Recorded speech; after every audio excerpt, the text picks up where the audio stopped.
if I've got to turn around the other way, I typically always back him around or do something that makes him a little bit better, okay? Remember, back up's the foundation of a sliding stop. So now he's kind of running straight, he's running controlled, I don't feel a lot of resistance there. So now I'm actually going to go work on the actual stop. So now what I do when I actually want to stop him, okay, I'll say the word whoa, not that he can hear me, it's more for me, and I pick up on the reins, whoa, and then I give back to him. And when I say give back to him, I release the reins again. I take my legs off. And the initial picking up on the bridle is his cue to stop as I release my legs at the same time. And by releasing my hand back forward, it helps a reining horse free up their front end. A reining horse is supposed to walk or pedal with their front feet when they stop. Like a roping horse stops like that, all 4 feet stop quick. A reining horse locks up his back legs, but his front legs keep walking, okay? So by releasing the rein a little bit, it kind of frees up that front end. Now, sometimes by releasing the rein, they'll get lazy and not stop as hard, they'll walk out of it, they don't try as hard. If that's the case, I pick them up, back them up, you know, make them put in more effort and then turn loose again. Righto, let's see what we got going on here. So I'm gonna try to do it one-handed now as best I can.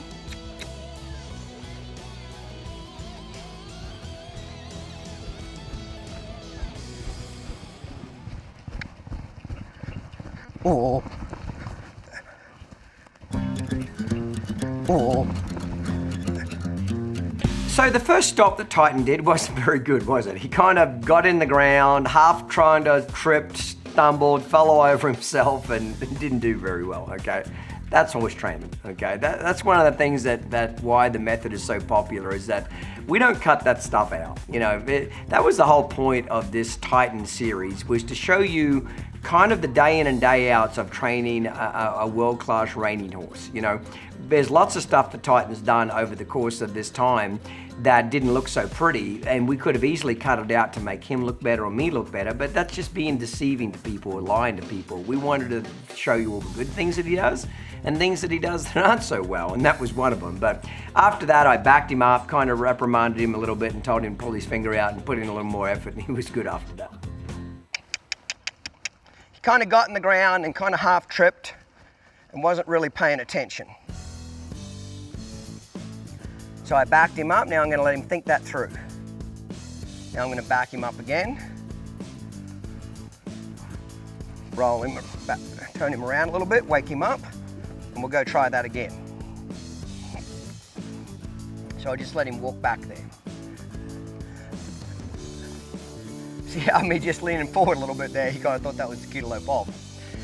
So, because I've took him to the fence a few times, I think right then that when I asked him to stop a little shorter, he wasn't quite ready, got into the ground, then kind of tripped and kind of fell all over himself. That's horse training. See, we're not gonna, here's the difference with me and most other people. Most other people who do what I do for a living, they'd cut that out right there. That would never make the editing, okay, they'd be cut out and left on the floor. This is the stuff that I think people need to see. Horse training is a series of up and downs. It goes well for a while, then it goes down for a little bit, then goes back up again. It's like the stock market. Overall, you want it to go up. But there are some times where it doesn't look real pretty. I always tell people, you got to go through some ugly stuff, which was that, to get to the good stuff. So let's see what happens now.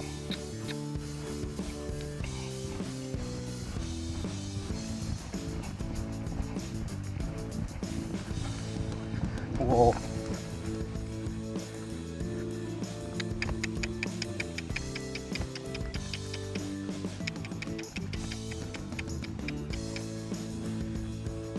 Let him think about that.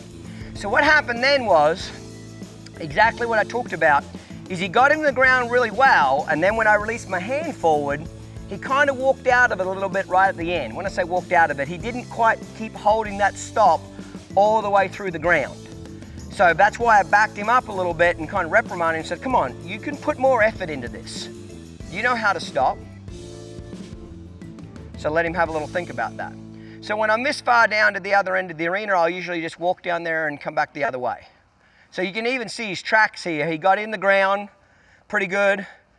Then right about up here, he kind of jumped back out and then kind of got back in again, okay?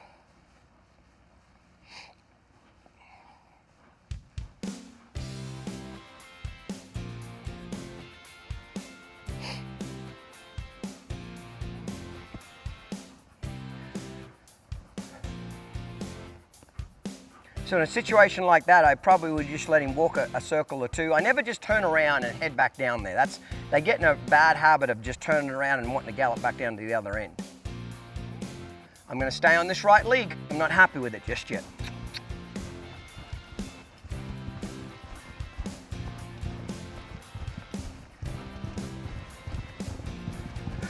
Oh.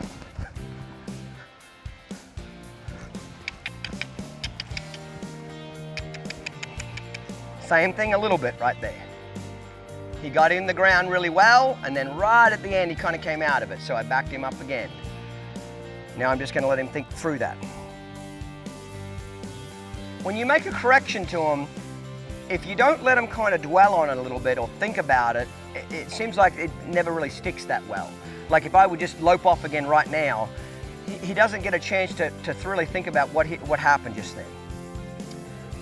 So what I'm going to do now is I'm actually going to use two hands now and draw him into the ground a little bit more with my hands and not release his face after I first pick up. Basically what I'm saying is I'm going to secure his rear end in the ground a little bit more and put a little more pressure on him as far as make him commit to that ground a little bit more, okay? And then we'll come back and go and release the reins again.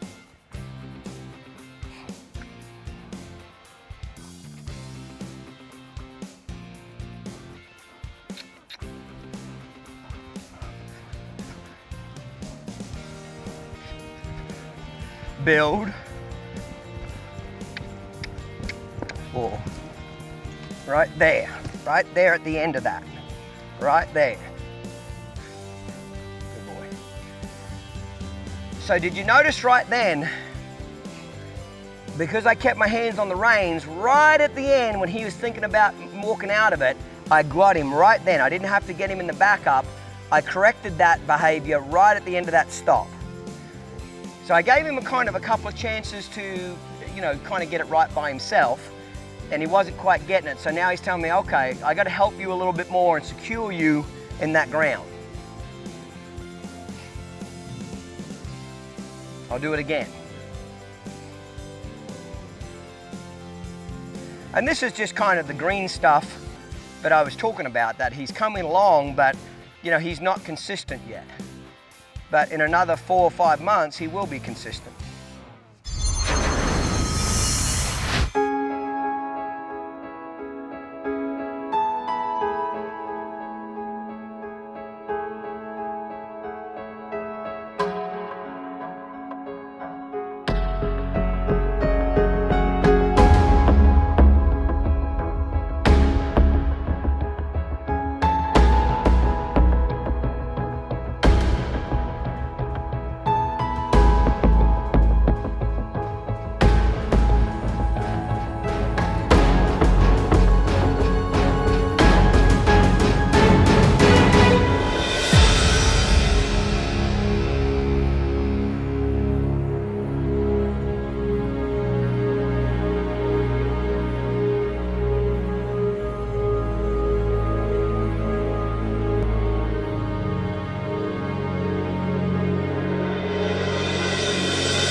Oh, that a boy.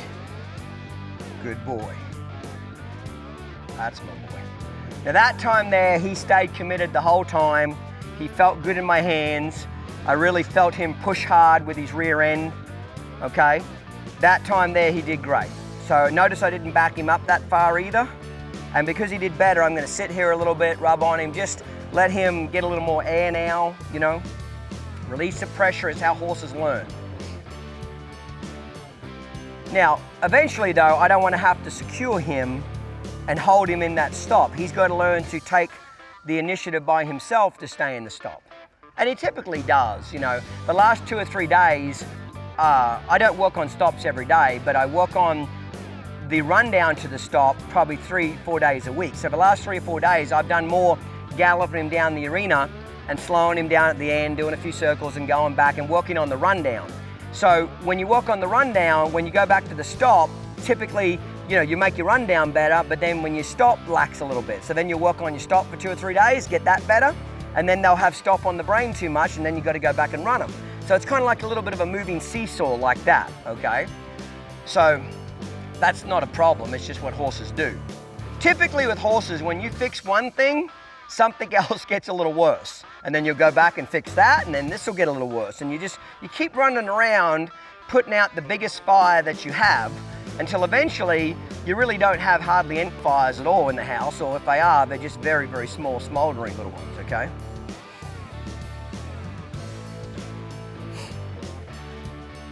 So I'm going to go down here and secure him again with 2 hands, just to make sure he remembers what he's supposed to be doing, and then we'll try going back to what we did initially.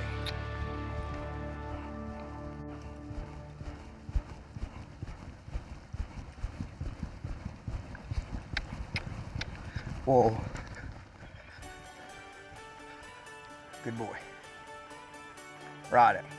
So he's pretty good there again. I just kind of secured him, helped him in getting that ground.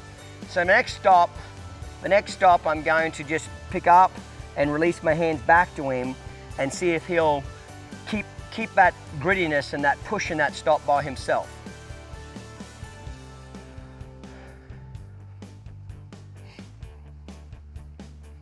So even though I'm riding him one-handed, when I need to help him or train him, go back to 2 hands. When things are going well, go back to 1 hand again. And you keep going back and forth until eventually most of your ride is one-handed.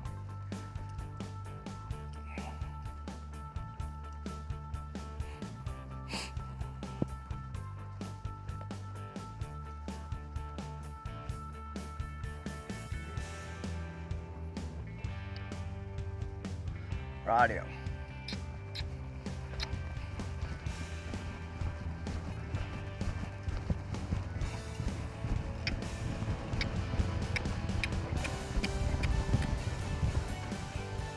Now right then, he was thinking a little bit too much stop just then.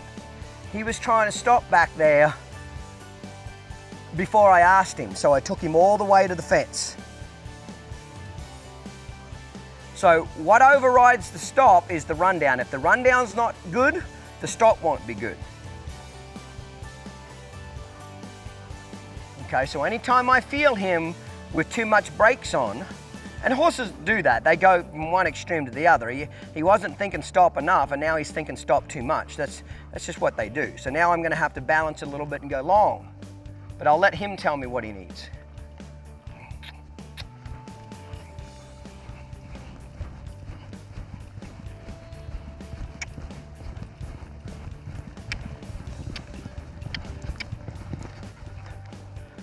Again, thinking stop too much.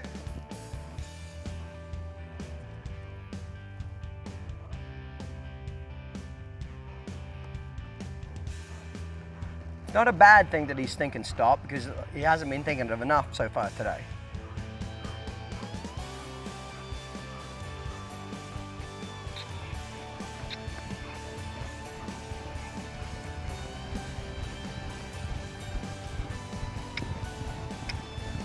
Whoa.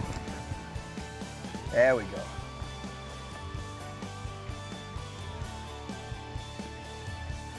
Not too bad there. I gave my hand back to him. You know, his left foot, you know, but as they're learning, they don't always keep their feet perfectly, you know, parallel to each. So his left foot went out a little bit right there, but I don't worry too much about that. Sometimes I'll start getting the ground with 1 foot and then pick it up and then put it back in the ground again. Usually a lot of that just kind of goes away as they get their confidence built more. So pretty good there. So I'm just going to let him think about that. And if I have to, I might back off the speed a little bit to help him understand. This is typically about the speed I've been running him at, you know, the last month. And he's got to be able to go faster than this too, but he's not ready for any more speed as of yet.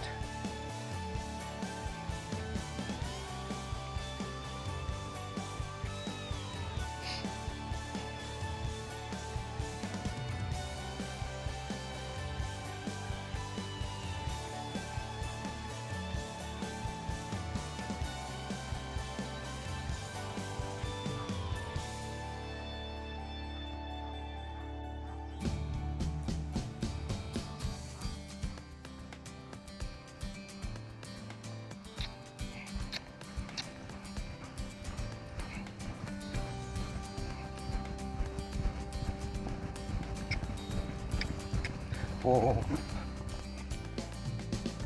Good boy. Like that time there, he kind of made that ground squeal. You know, where when they really push, that ground will kind of make a squealing noise. That was good. He didn't go a long way there, but he pushed really hard. Okay. So I'm just going to let him rest here. He needs to air up for a good 10-15 minutes and get a little air back before I can work on the left lead. Okay, so everything right then was on the right lead. So I usually stay on a particular lead until I get some improvement, and then I'll work on the other lead. Okay, typically I work on the worst lead first. Like horses always have a certain lead that they stop better. Some horses stop better on the left lead.